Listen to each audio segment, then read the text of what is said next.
La comunicación, la base fundamental para las personas que trabajan con discapacidad y patologías, e incluso la debemos tener todos en algún momento, que nos toque compartir con esas personas y convivir con ellas.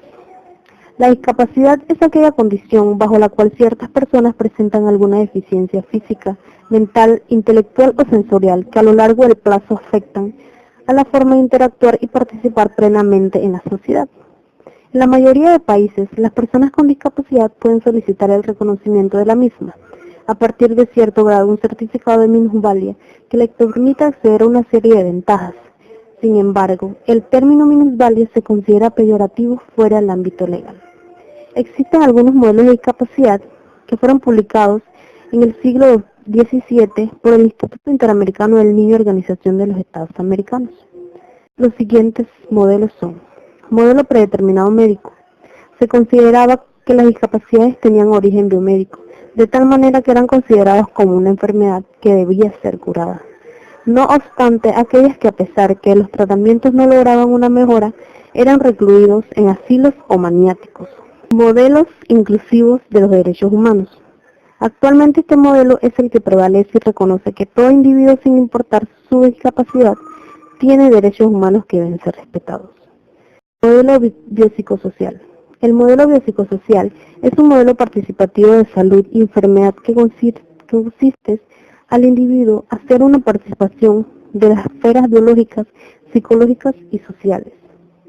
La discapacidad intelectual se caracteriza por una disminución de las funciones mentales superiores, inteligencia, lenguaje, aprendizaje, entre otros. Esta discapacidad abarca toda una serie de enfermedades y trastornos, dentro de los cuales se encuentran el retraso mental, el síndrome de Down y la parálisis cerebral. La discapacidad sensorial comprende a las personas con deficiencias visuales, a los sordos y a las personas quienes presentan problemas con la comunicación y el lenguaje. Una persona con discapacidad no necesariamente posee capacidades distintas o superiores a las de una persona que no la posee. Si acaso, ha desarrollado habilidades que le permiten compensar la pérdida o la disminución de alguna función, pero que no son privativas suyas, puesto que a cualquier persona sin discapacidades también podría hacerlo. Existen diferentes tipos de discapacidad, como ya sabemos, física, sensorial y cognitiva. Algunas fáciles de identificar a primera vista y otras requieren un análisis más profundo para darse cuenta. Y quiero hacer un hincapié en discapacidades comunicativas, pues es un tipo de discapacidad que quizás está desestimada. Se utiliza el término discapacidad comunicativa cuando existe una restricción de la capacidad de comunicarse. La comunicación es la habilidad que posibilita transmitir ideas, emociones, necesidades, sentimientos e interactuar con el mundo mediante las palabras, la comunicación verbal y la comunicación no verbal. La comunicación verbal en lenguaje hablado y escrito, y los gestos, la mímica facial, lenguaje corporal y lenguaje de signos, que para estas personas es muy provechoso.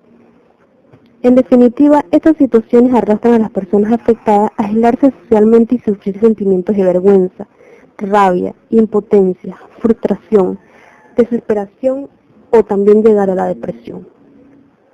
Son ejemplos de situaciones que viven a diario y con los que el resto de las personas, desde el exterior, podemos imaginar lo que suponen tener discapacidad comunicativa y la trascendencia que tienen en la calidad de vida de las personas que padecen, en sus diversas dimensiones social, emocional o autonomía.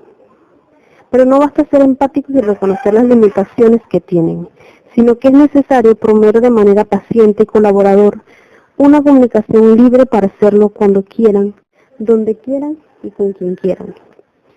La importancia de la comunicación en las patologías.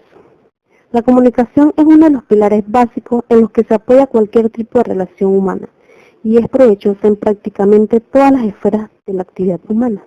Es crucial para el bienestar personal, para las relaciones íntimas, nos ayuda a superar situaciones delicadas, resolver conflictos, expresar sentimientos, defender nuestros intereses, evitar malas interpretaciones, entre otras. Componentes de una buena comunicación. La comunicación interpersonal implica no solamente la palabra que se utiliza al hablar, sino gestos, expresiones faciales, la mirada, tono de voz, énfasis, movimientos de mano. Así que ya sabemos, que tenemos que tener en cuenta todas estas expresiones no verbales al comunicarnos con alguna persona con patologías o discapacidades.